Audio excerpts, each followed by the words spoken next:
Very well, dear ones. We are here now in Qumran at one of the most spectacular archaeological finds in the history of archaeology. We are talking about the Dead Sea Scrolls, a spectacular site for archaeologists, theologians, and those who love the Word of God. Exactly here, the so-called Dead Sea Scrolls were found by Bedouin shepherds and young shepherds who were looking for their goats.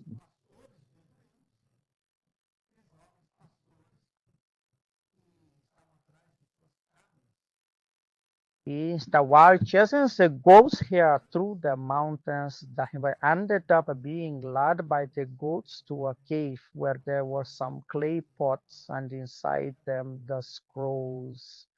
Why is this important for theologians, especially for those who love the Holy Bible?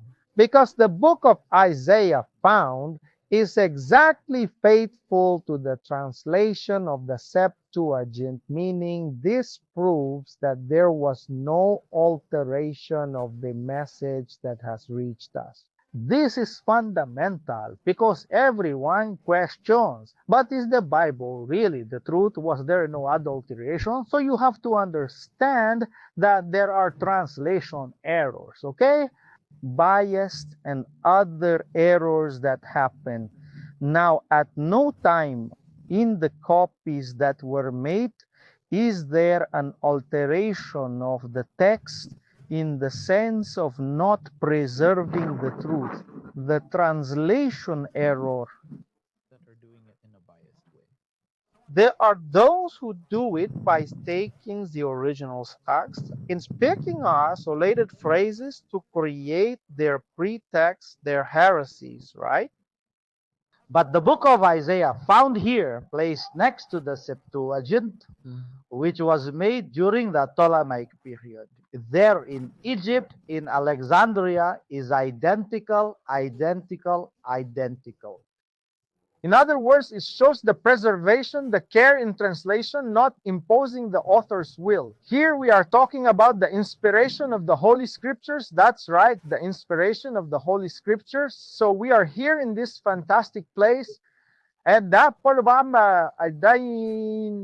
I will make a recording for you, of course, of the other part. I will also show the Essenes' baptismal tank. Okay, they were definitely the ones who worked on this entire project, copying texts and more texts. The Essenes were a different group from the Pharisees, okay?